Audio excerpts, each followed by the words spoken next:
Aussie মোহন ত্রিপুরা ও নয়নবালা ত্রিপুরা প্রতিবন্ধী এই দম্পতির বাস খাগড়াছড়ির পানছড়িতে। অজি মোহন দৃষ্টি প্রতিবন্ধী আর তার স্ত্রী নয়নবালা ত্রিপুরাও শারীরিক প্রতিবন্ধী।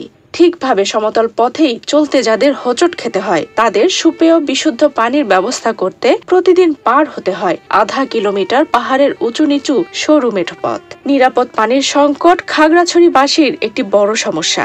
মানুষজন বিশুদ্ধ পানির চাহিদা মেটায় পাহাড়ের পাদদেশে ঝিরির পানি থেকে।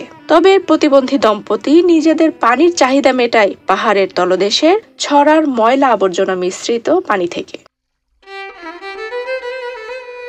অজি ও নয়নবালা দম্পতির বাড়ি পানছড়ি উপজেলার ১ নম্বর লোগাং ইউনিয়ন পরিষদের প্রত্যন্ত গ্রাম নীলাধন পাড়ায়।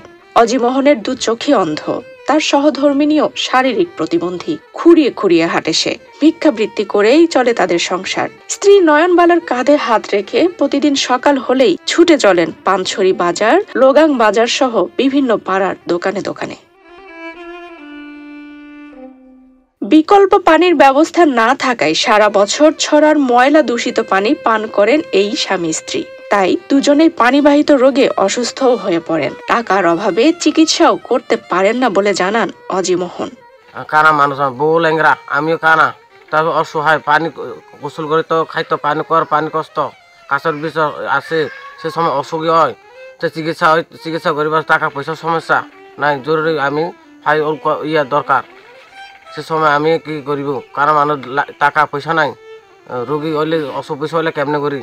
এত কষ্ট করে পাহাড়ের টিলা বেয়ে ছড়া থেকে পানি নিয়ে গিয়েও সেই ময়লাযুক্ত পানি পান করতে হয়। তাই বাচ্চা সহ সকলেই নানা রোগে আক্রান্ত হয় বলে জানান স্থানীয় আরেক ভুক্তভোগী ফতেন্দ্র ত্রিপুরা। আমরা ছড়া থেকে নিয়ে যাই বাড়ি, অনেক কষ্ট হয়, দূরের থেকে অসুখ বিসুখ হয়, তারপরে আমরা টিলা উঠতে কষ্ট হয়, পানির জন্য অসংখ্য, পানির জন্য খাওয়ার জন্য অনেক কষ্ট হয়। প্রতিবন্ধী এই দম্পতির জন্য একটি নলকূপ স্থাপন করতে প্রশাসনের সুদৃষ্টি কামনা করেন পানছড়ি উপজেলা ত্রিপুরা কল্যাণ সংসদের সাবেক সভাপতি মনীন্দ্রলাল ত্রিপুরা।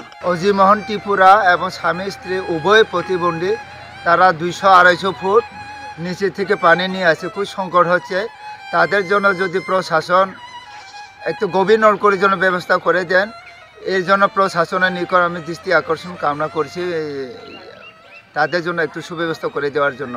জনস্বাস্থ্য প্রকৌশল অধিদপ্তরের খাগড়াছড়ি কার্যালয়ের হিসাব অনুযায়ী জেলার 56.62% এলাকায় নিরাপদ পানি নিশ্চিত করা হয়েছে। তবে জেলার মোট নলকূপের 1/3 বর্তমানে অকেজো।